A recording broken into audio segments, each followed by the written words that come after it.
At the headquarters of wall group international of Delhi.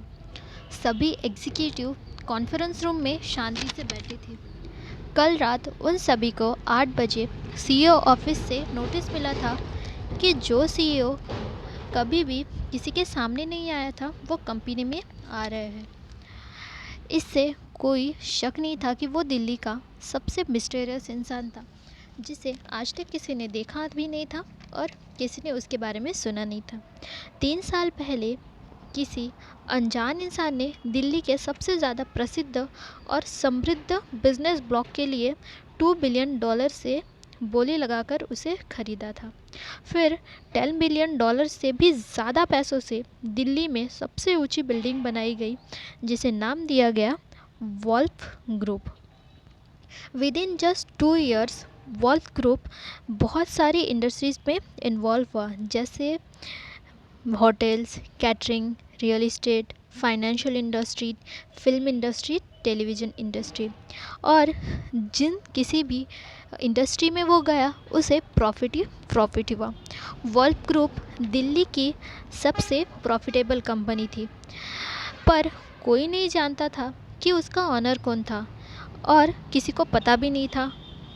ये जो कभी पब्लिक में नहीं आया था, जिसका कोई असली नाम भी नहीं जानता था, सिर्फ उसका लास्ट नेम एंथनी था। अब वो अपना अपीयरेंस देने वाला था। जो सभी एग्जीक्यूटिव बहुत शांति से अच्छे काम कर रहे थे, सभी प्रॉपरली बैठे हुए थे और गेसिंग कर रहे थे सीईओ के बारे में।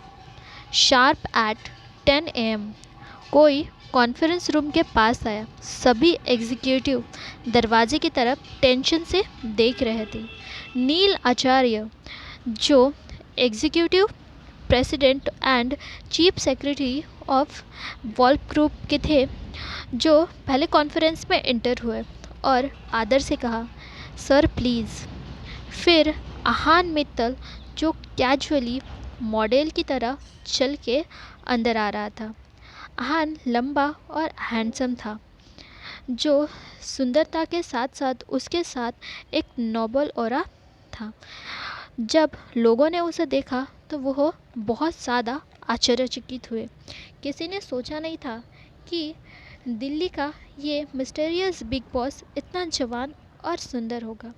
थोड़े पल के लिए सभी आहान को देखकर शॉक्ड के मारे उसे घूर रहे थे, पर उसने किसी को की तरफ नहीं देखा, उनके रिएक्शन को इग्नोर किया और मेन सीट में जाकर बैठा। उसने सभी को अपनी चील जैसी निगाहों से शान से देखा। नील ने जब आचार्य नील ने फिर अपने बॉस का इंट्रोडक्शन सभी एग्जीक्यूटिव को दिया।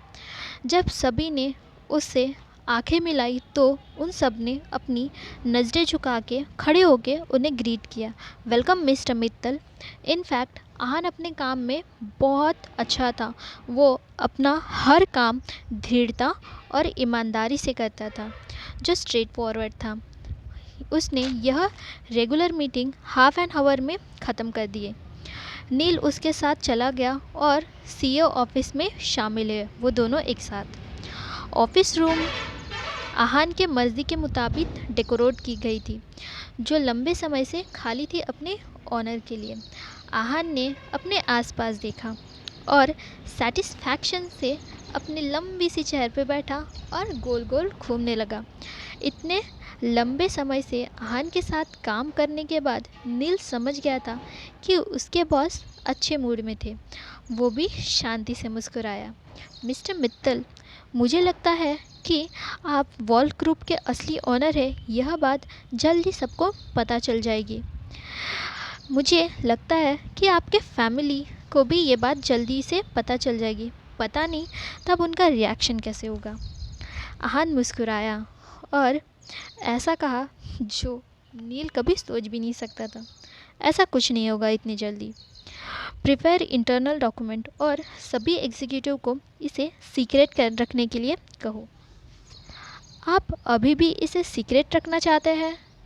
पहले तो नील ने सोचा था कि अब आहान अब्रॉड से वापस आ गया है तो वो सभी को बताएगा कि वो कंपनी का सीईओ है। उसे लगा नहीं था कि उसके बॉस अभी भी इसे सीक्रेट रखना चाहते हैं।